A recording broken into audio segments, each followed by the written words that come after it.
Делегация Северо-Кавказского федерального университета впервые посетила Академию наук Абхазии. Целью визита стало знакомство с организацией деятельности учреждения, а также налаживание взаимного сотрудничества в научной сфере. Президиум АНА и подведомственные институты сотрудничают с целым рядом учреждений науки Российской Федерации. К сожалению, не все прежние и бывшие прочные в советское время связи между абхазскими и российскими научными учреждениями удалось сохранить. Далеко не все, к сожалению. Они были прерваны или ослаблены из-за распада Советского Союза, как вам хорошо известно, политических и экономических последствий Отечественной войны народа Абхазии. Предстоит, как кажется, большая работа.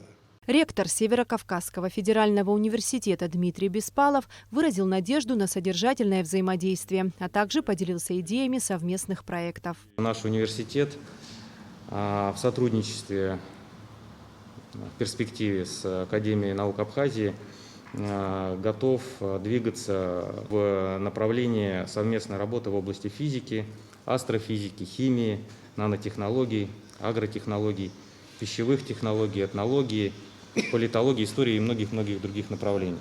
Вот, Зураб Джотович, вы обозначили, скажем так, такую инициативу, как создание совместного института, связанного с нанотехнологиями или связанное с вопросами реабилитологии. Мы, безусловно, готовы этому способствовать. Я бы задумался о создании совместного центра в части туризма, в части реабилитологии и, может быть, даже расширил ее до вопросов медицинского, скажем так, направления. Далее российскую делегацию приняли в Институте гуманитарных исследований. С 2014 года организации сотрудничают как в научной, так и образовательной сферах. Ученые и педагоги не раз принимали участие в мероприятиях, проходивших в Абхазии и России, публиковали совместные статьи. Теперь это взаимодействие юридически подкреплено. Кроме того, на встрече было подписано соглашение о создании научно-исследовательской лаборатории, связанной с биографическими исследованиями. Договор с воодушевлением был принят абхазскими учеными. Лаборатория будет заниматься не только исследователями Абхазии, исследователями всего Кавказа. Эта лаборатория будет базироваться в Северо-Кавказском федеральном университете, но в ее работе будут принимать участие сотрудники нашего института.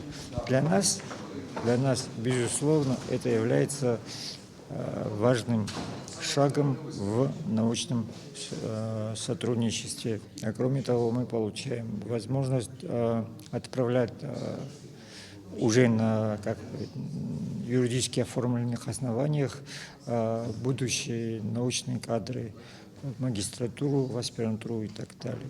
Северо-Кавказский федеральный университет активно взаимодействует с образовательными организациями Абхазии и планирует укреплять это сотрудничество. Интерес Северо-Кавказского федерального университета, он и территориален, да, то есть, по сути, регион наших интересов – это весь Кавказ. Это и республики Российской Федерации кавказские, ну и, соответственно, наши ближайшие соседи, с которыми у нас складываются, давно еще со времен Советского Союза складываются партнерские и дружеские отношения. Поэтому то, что сегодня произошло, это естественный ход событий. Это должно было произойти, это произошло, и мы надеемся, что это приведет к каким-то новым результатам, которые, в принципе, вполне достижимы. То есть ученые всего мира говорят на одном языке. В рамках подписанных соглашений планируется активная совместная деятельность абхазских и российских специалистов. Эсма Гуланзе, Тимур Гугохи, Абхазское телевидение.